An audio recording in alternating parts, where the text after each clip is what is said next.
Our next panel is on the topic of entrepreneurship, challenges, and opportunities in the Middle East region. Moderating will be Professor Keith Wiley from London Business School, and along with him, if you guys would like to make your way up to the stage, this will be our moderator. Along with him will be Rhonda El Ayoubi, founder of Rubicon Holdings, Fadi Malis, CEO and co-founder at Just Falafel, and Tariq Sadi, Managing Director at Endeavor Lebanon. Well, welcome after that break, and welcome to my panelists. I won't give detailed introductions. You've all got the brochure, so you find out who they are. I would rather get into it. I'm going to leave some time for Q&A at the end, so get your questions ready. I will be cold calling people if you haven't got your hands up, usual business school style, right? So here we are. We're here to talk about entrepreneurship challenges and opportunities, and I know we've touched on that a little bit already in this conference. I thought what we ought to be emphasizing here is what is the entrepreneurial experience actually in the region? What's it like being an entrepreneur? And yes, we need to get to the challenges, but what are the good things about being an entrepreneur as well? So I just kind of throw this out, I think, to either of the three of my panelists here. What are the sort of the personal benefits of being an entrepreneur in the Middle East, as opposed to following the conventional career? Rhonda, what do you think? Okay. Good afternoon, everyone. Thank you. The advantages, I think, are the same advantages that you would have anywhere else in the world. Being an entrepreneur means you're in control of your own future destiny, what you do, and how you do it.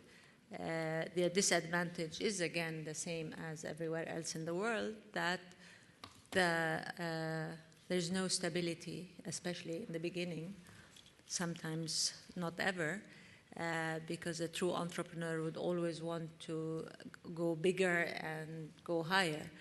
And you have to have that kind of determination and faith to be able to go through thick and thin. Right, so you had a spark in you which made you do this. But I mean, did you feel that you should do it outside of the region, for example? Well, in my case, I never thought about anything outside the region. And I think the biggest component of our success is because we are in the region. And we are in the region not thinking. When the idea of the company and what we do is we're a CG technology company that does high-end animation for feature films, for television series, for virtual reality systems that are used in many areas, vocational training being one of them, flight simulators and things like that. The opportunity came about because I felt there were a lot, and there are a lot of highly skilled individuals in the Middle East.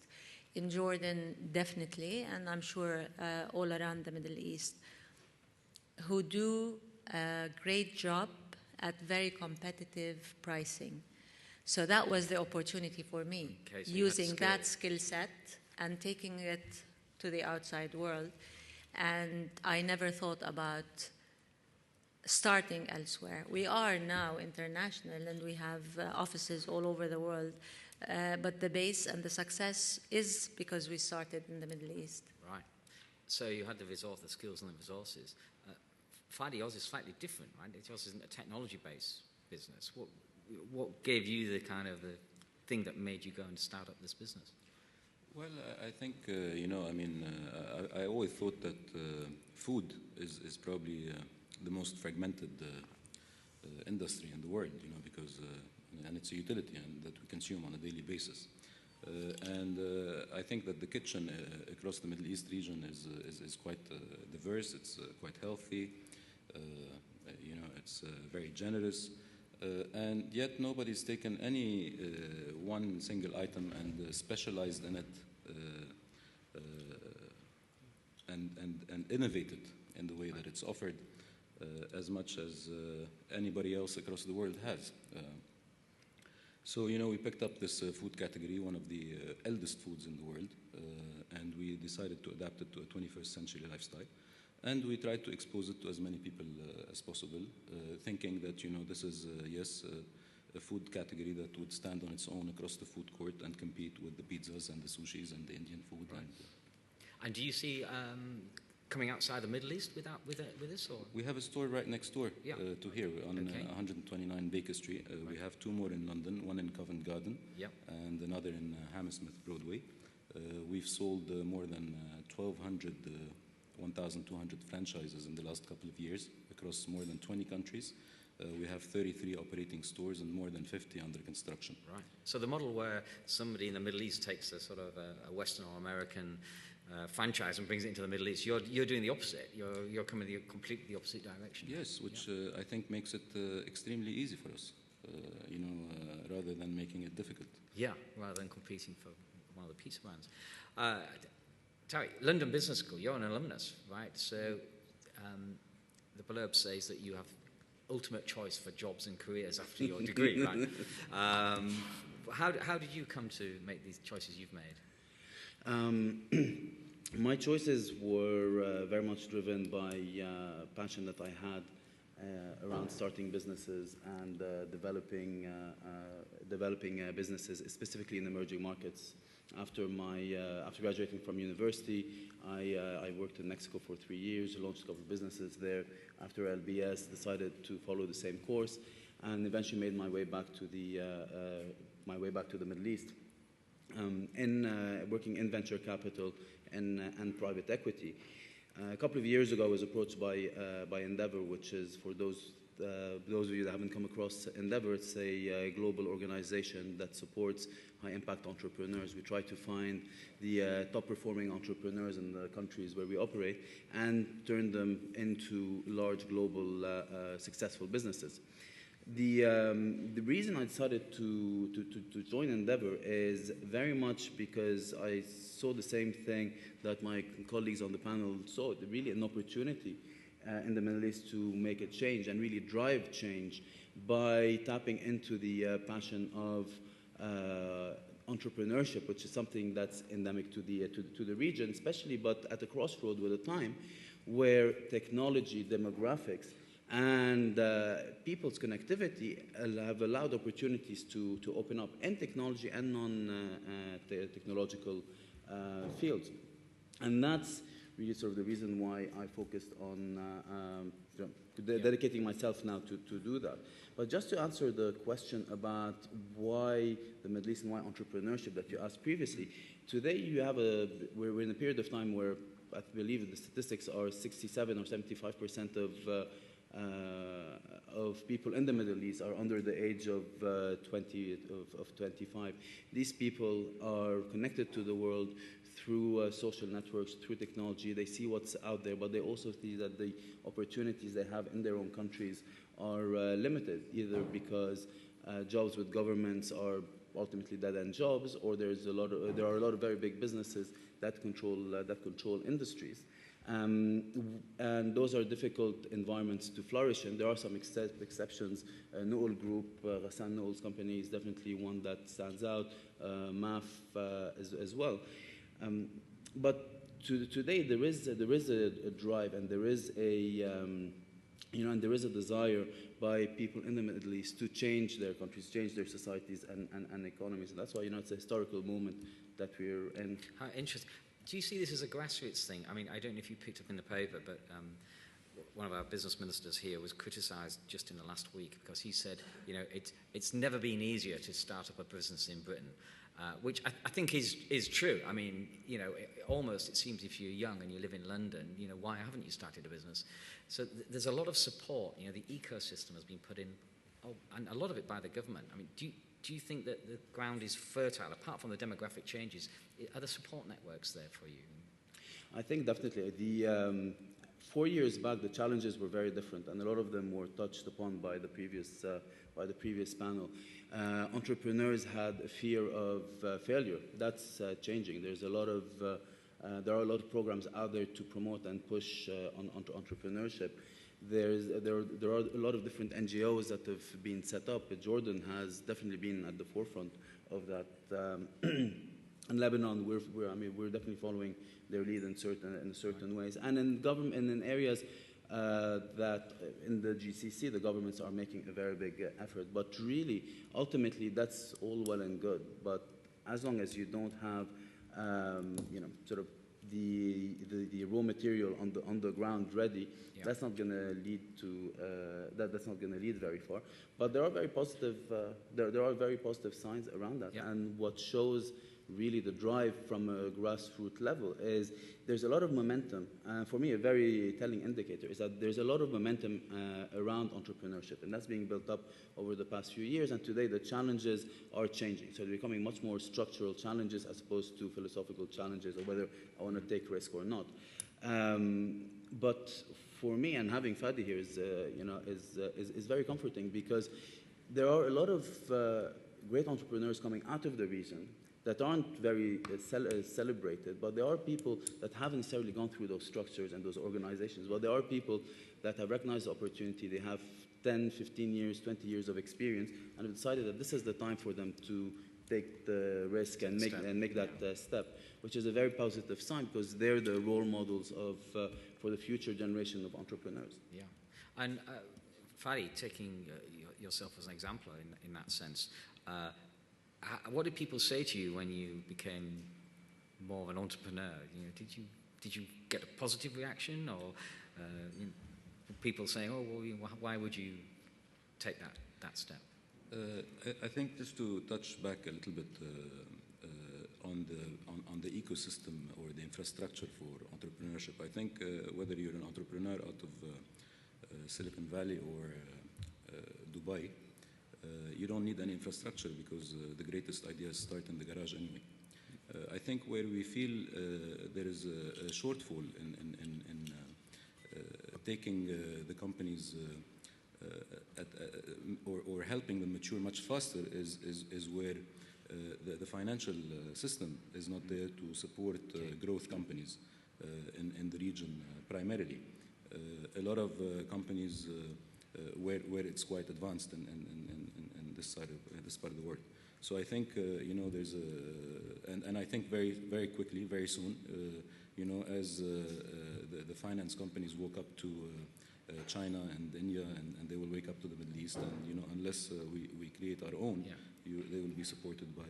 So this is a bottleneck, you think, that we're storing up? I think it's a bottleneck because not because necessarily companies need money to grow, but to grow faster and to compress their maturity level at a global level, they need to go. Especially in technology. In any sector, I think, in technology, communication, anything. Randa, have you taken outside finance into your ventures?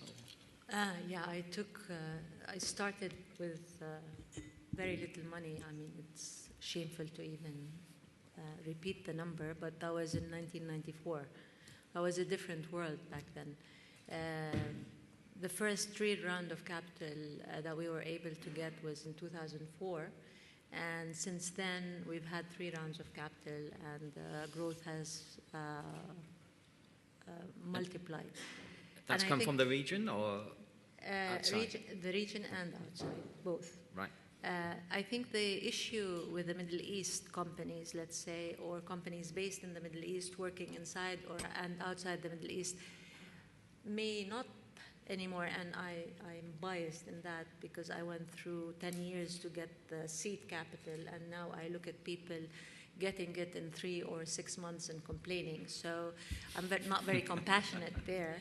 Although I think we still have an issue with mezzanine financing, and because of the exit channels that are available.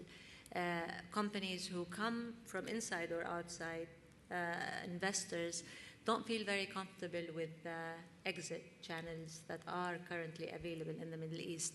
The stock market in Dubai and Saudi Arabia, with all due respect, is probably a stock market to raise capital, not to exit. So once we get that framework covered, I think we'll be on the way to really making an impact. Yeah.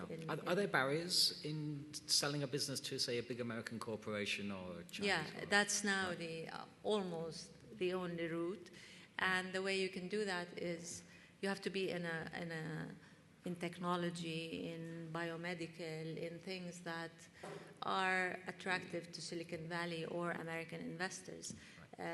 It's a bit, I would assume, a bit more difficult for those who are in maybe other industries or more traditional industries. Well, I mean, Fadi, well, how do you see it? I mean, you've proven it's an international model. I mean, is it the kind of business that you could sell to a big American service company or McDonald's or somebody like that? Well, I mean, I think it will be up to them to decide whether there is an opportunity for them to acquire a business like ours. But as far as we're concerned, we're selling our business on a daily basis because through the franchising route, I'm raising capital every time I sell a single store.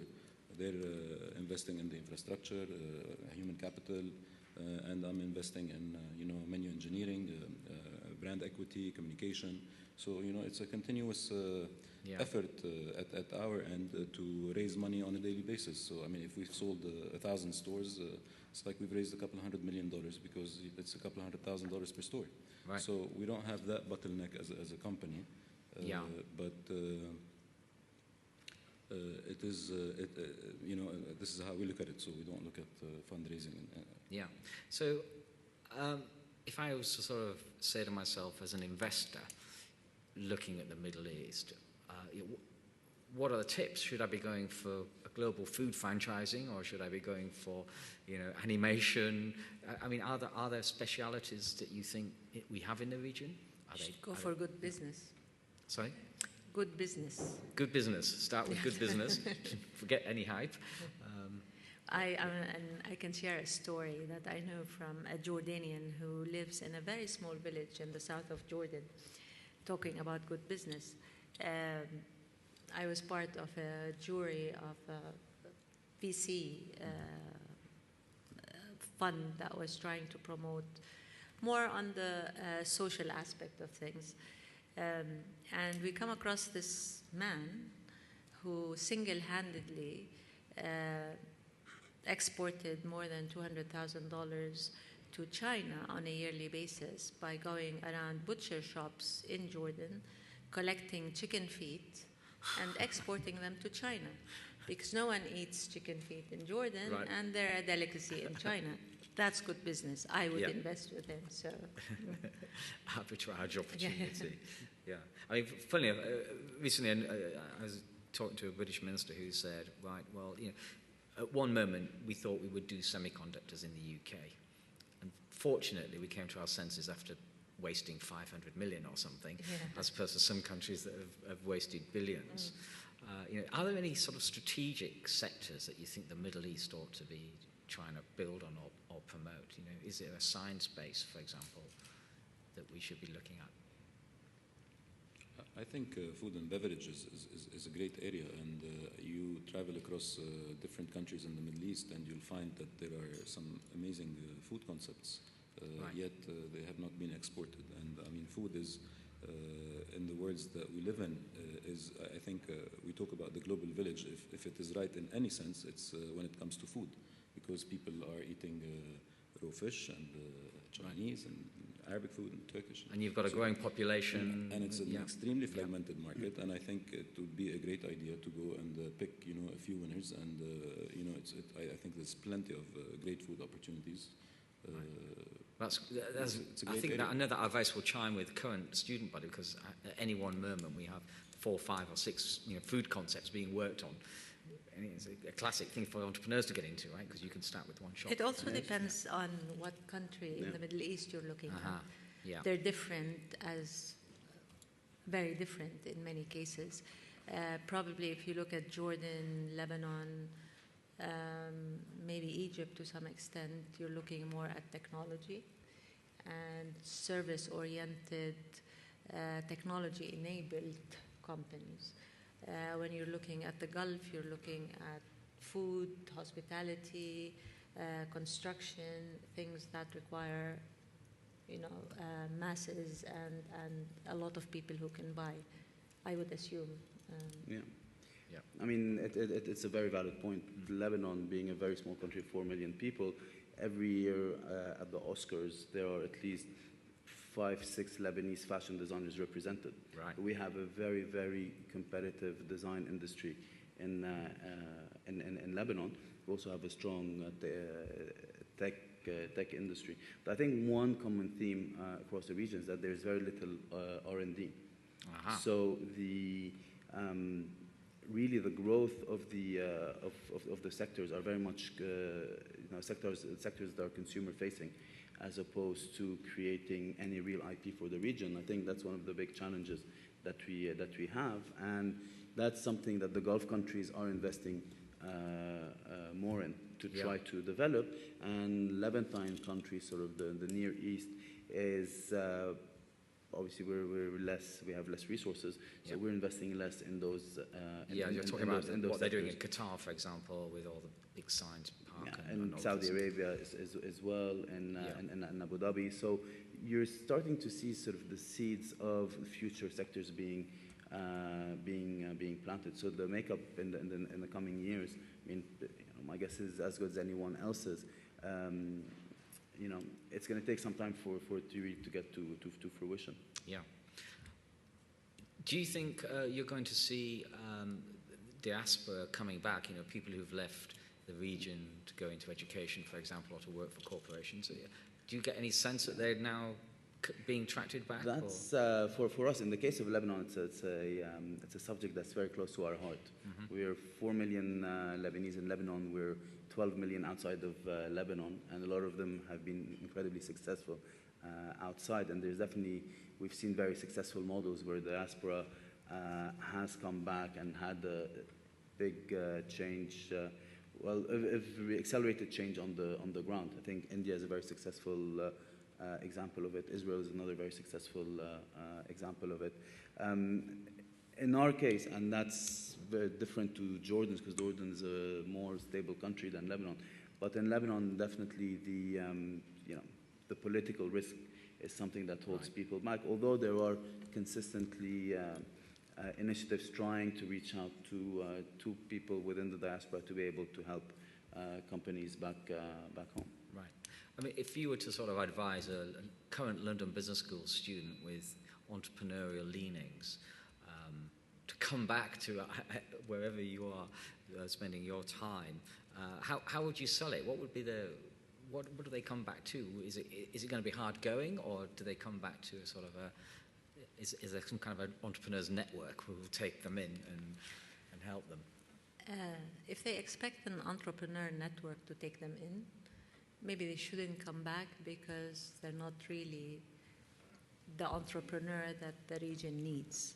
What we need are the young people that are getting excellent education, excellent exposure. I'm one, and I have 3 grown children, who encourages young people to stay outside for a couple of years, gain experience. That's good.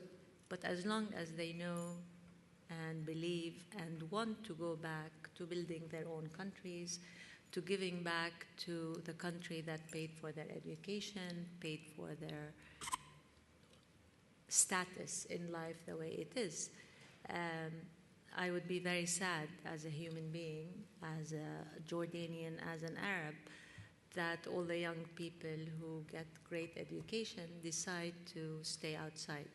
Yeah. It's a shame, it's pathetic, and it is, if we want to put it honestly, irresponsible. Yeah. There's a lot to be done in the Middle East. There are huge opportunities in the Middle East, but no one's going to hand it on a silver platter. They're getting that education, this kind of education, so that they can come and identify it and build something. Sure, how it's done in their respective countries. Fadi, I mean, have you had any problems recruiting, good people, top people? To be honest with you, I mean, I think you'll probably find a larger degree of migration towards the Middle East than outside of the Middle East. In particular, if you live in Dubai, I've got people. I have 35 people at head office in Dubai from 19 different countries, right? From the States all the way to Australia. Literally. Wow. So I think the human capital is there. There is a very, I mean, the ecosystem is there. A lot of people go there because I think the opportunity in that part of the world is that there is not a degree of saturation across any industry sector that you look at, as opposed to when you look at the same across the developed countries. So I think it's probably much, much easier to get noticed or to take leadership in any sector in Sounds our like a part of the world of world. opportunity for a Absolutely. young, motivated Rather than, person. you know, it's probably much, much harder now, you know, to punch upwards in markets like UK or the States. I think you establish yourselves in less competitive Less markets, time. and then you take it from there. But I think, I mean, to Randa's point and sort of tying it to the point that Fadi was making, Dubai is the place where a lot of people migrate to. Lebanon is a country where every year 60% of graduates of top universities leave the country. And a lot of them go to Dubai to work with people such like Fadi. And Jordan, I think, has the same problem. There's a very big brain drain factor, and rightly so, because opportunities are now there, and Dubai has built an incredible platform that offers those opportunities. But still, there are very good companies in smaller countries like Jordan, like Lebanon, like Egypt, where someone who is talented, well-educated, hardworking can do very well. There are a lot of small companies growing at very strong rates, have very good global products, that if you join these companies, you have a fantastic experience, you get some equity. So you're not, being an entrepreneur is not going and starting a business. Being an entrepreneur is going into growing businesses and help it to grow as well, being part of a team. Because obviously no one's successful just on their own. One of the companies, for example, in our portfolio in Lebanon is a company called Mobinet, based in Tripoli, in northern Lebanon, on the fringe of the biggest war zone in the world. The company developed a software, which is an SAP for mobile operator. Has recruited 3 PhDs, built a business which is growing at around 60% a year on the top line basis, and they're selling into global operators such as Vodafone. They've sold to Vodafone UK. They got referred to 5 other Vodafone countries, networks across the world. Same thing happened with Orange. Same thing is happening now with Telefonica. Someone like Labib, the founder of the company, is dying to find talented people, senior people that can join his company and really help him take him to the next level. The problem is that a lot of people that come back to the region, that are originally from the region, come back to work with the large companies that have more stable positions and career paths, such as consultancies and investment banks. Yeah. Sounds like a great subject for a teaching case study. I'd like to throw it open now to the floor. Do we have some mics, microphones running around? Or who'd like to ask a question? Gentleman here in the beard. Yeah. Maybe just say who you are before you ask your question. Hi, my name is Ahmed Salam. I'm from the MBA class of 2014 at LBS. I'd like to ask a question on a subject that hasn't been touched on really much in this on this panel, and it's with regards to online and e-commerce. So it's just to introduce a question, it's basically what are investors' perspectives on e-commerce and online startups in the Middle East, and what are the growth trends and opportunities in it? And to be more specific also, what are the regulatory hurdles and barriers and risks, especially in terms of licensing and e-commerce laws? And what are the cross-border trade limitations when it comes to creating e-commerce startups in the region? That's what they call a comprehensive question. Yeah, so that's one question. And all, right? And just where do you see it 5 years from now? Okay, there is, in terms of e-commerce, there's a lot of companies that have popped up over the past 2-3 years. Some of them have clearly become leaders in their fields. Companies such as Marca VIP, companies such as Namshi, that are both very good e-commerce platforms. I think Marca is reaching close to $10 million in revenue per year. So it's a sizable business. The challenges that these companies have are the main challenges are really twofold. One, the region is very difficult in terms of customs. So anything that goes into Saudi will get stuck at customs for 2-3 weeks, and it's hard to get it through it. So it's not very efficient. It costs a lot, and obviously that has repercussions on customer satisfaction. So the fact that the region is not integrated economically, and there aren't any real trade agreements between countries, is a big issue for e-commerce, especially when you're delivering physical goods. And the companies that deliver those, the logistics companies, aren't necessarily calibrated for that, for the small packages and then the volume small packages that they currently experience through e-commerce businesses. The other problem is the low penetration in terms of credit cards. These two companies, between them, on average, I believe there's 15-16% of their sales is credit cards. The rest is cash on delivery, which creates a big problems in terms of returns, because people go online, they order, they get their package, they open the door, they've changed their mind or decide not to answer the door because, that impulse purchase after 30 days of non-delivery is no longer an impulse purchase, so they return it. So those are some of the challenges that these companies are facing. Very interesting. I don't know whether either of you two have found problems importing or exporting. Are you exporting falafel ingredients to your franchisees, No. or they're all locally sourced, I hope? Yeah. No, we have, it's a vegetarian concept, so anywhere we go, we set up our own central kitchens, and we have even all of the supply chain at the local level. Yeah. So it's not a complex operation. What about your clients and your suppliers and your partners? Are you dealing with them over the internet routinely? Is that the norm, and is it reliable? Or? I think Just Falafel has built its growth model on the back of primarily using Facebook, and it's the only company in the Gulf region that Facebook wrote a case study on. Right. Because we're very interactive. We use Facebook as a communication highway, telling people about what we do and how we can do it. So, yes, again, maybe for certain items in relation to communication, you're at par with the rest of the world, but in other areas where it's B2C and you need to logistics and clearance, it's a little bit behind, which again is a great opportunity, I think. Sounds a little bit like Europe before we had the common market and so on. Another question from the audience. Hi, Dunya Amin, Iraqi Professionals UK. Mrs. Ayubi, it's very nice to see a woman on the panel who's one of the speakers, and it's very inspiring to see your success in the Middle East. Can you tell us what challenges you faced as a professional woman in the Middle East, and how you overcame them in building your business? And secondly, you mentioned that it's a responsibility to return to the Middle East if you've been educated outside. How do you balance that with the fact that returning to the Middle East will be a great sacrifice for those living outside? And obviously, for instance, I'm originally from Iraq.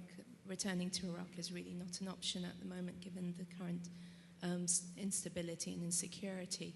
How do you persuade people who have the rights, as a woman outside the Middle East, having more equal rights, how do you persuade them to leave that comfort and return to the Middle East, or go to the Middle East for the first time, in my case? Okay, thank you. On the first part of your question, being a woman in the Middle East, and as you can imagine, I get asked that a lot by a lot of people inside the Middle East and outside the Middle East. I've always looked at it this way. As a woman in the Middle East, I am privileged to be part of that ecosystem because I can go to work. I've been working since I graduated. I raised 3 children. I didn't have to put them in nurseries until 7 or 8 or 9 in the evening, as I would have done in London or New York or anywhere else, because the family network in the Middle East, as you know, is an extremely strong and supportive family network. So when I had to stay late at work or travel for work and my children were younger, there's my mom, there's my sister, there's my mother-in-law, there's a cousin. There's a very strong family network that doesn't exist outside. So to me, it's always been an advantage, actually, being a woman in the Middle East. Working was easier than if I started my business and my career in London or New York or Los Angeles or anywhere. We now have a very big operation in Los Angeles, and I see the women who work for us there and have families and children. It is a nightmare because there's a balance that needs to happen in every woman's life. It's not an either or, a career and a job or a family. We all want both, or most of us want both. And it is up to the network around us, whether it's the society or the laws, to help us get there, because women need to work, must work. Societies need women to contribute, but we also are moms and wives and would like to enjoy raising our kids. So that's my answer to the first part of your question, that no, I don't feel disadvantaged as a woman in the Middle East. In fact, I feel privileged in that sense. I was given a gift, a support of a family network and a society network that doesn't exist anywhere else in the world. On the second part of your question, it is a choice that you young people have to make nowadays. It's a choice that is not, you shouldn't take frivolously. These are your countries. They need you. They need people who are well-educated, open-minded, driven for change, positive change, not negative change, because we have, God knows, a lot of people for negative change. And it's a choice and about a responsibility that you have. You either take it and go back and challenge the negative forces and show positive work, and it becomes contagious, and then there's more and more and more of the people who work and build. Or you decide, these are not my countries anymore, and I'm going to stay outside forever. I don't think we're at a stage where there's a midway anymore. It is a choice, a responsibility for countries that need people like you, that need very, very strong forces for positive change now, or else it'll be too late. That's my opinion as an Arab and as a mom. Very interesting. Gentlemen, yeah. A great answer. We cross to the men on that question as well. Are you able to recruit talented women in the region? Are they coming to you and interested in driving your businesses? Yes, absolutely. Yeah. And we do have amongst our team women from the Middle East as core management partners. Great. In my case, in the case of Lebanon in general, women outweigh men to a considerable degree, because a lot of the men have migrated to the Gulf or to Europe or to the US to work. Right. So we're blessed with an incredibly talented group of women. And in my case, in Endeavor, we have a team of 7 people, and I've just recruited my first guy, because all the women on my team are like, we need to have some sort of mix. Same in Iraq, by the way. Yeah, it's right. the same. So there's and they're very highly educated, very accomplished, highly educated, and it's an honor to be working with any of with all of them and each one of them. But there's something that I'd like to share with everyone, which is a study that Endeavor did about entrepreneurship and the importance to what Renda was saying about going back and starting these companies and growing them. Endeavor as an organization is 17 years old. The first office was in Argentina. We're in 15 countries currently. Last year, we did a study of the tech sector in Argentina to see how come, one of the most unstable economies in Latin America, that has a lot of corruption, a government that's anti-business to a large extent. How can it become the tech capital of Latin America? And we mapped back the technology sector and startups all the way back to '96, and we identified that there was 4 companies that were established between '96 and '99 that were grown by 2002, 2003. They become large companies. The entrepreneurs exited. They started mentoring, investing in other entrepreneurs, and that snowballed the sector and the country. And there's a very good video you can find it on YouTube called Multiplier Effect Argentina Endeavor. I mean, you'll Google it, you'll find it. And what we found that today, over 80% of the companies that were interviewed, and I think they interviewed something over 400, 500 companies, that 80% of them have been directly or indirectly influenced by those 4 companies that were originally founded back in 1996, 1997. 3 of them were actually Endeavor entrepreneurs, which we're very happy about. And that says a lot about the impact of entrepreneurs and those few entrepreneurs that will succeed and have a very big impact. We did the same study for Turkey, and we had the same result. Over 70% of the tech ecosystem in Turkey were affected by or influenced by 4 companies in that country, among them Yemek Sepeti and other leading names, and the same thing in Jordan. So there is there's a in the 50s. yeah, Israel as well. So there is a very big impact that each one of us can do when we go back to our country's work, develop real businesses, global businesses, because it is possible, and to reinvest in the country. And that's what transforms the economies and the societies that we come from. That's a really important bit of information there. That it's not just about the one venture you're looking at. You're creating options for yourself and for other people and getting all of this spillover effect. Ladies and gentlemen, I'm very sad to say that we were out of time. To stay on time, we need to finish now. So please join me in thanking our esteemed panelists.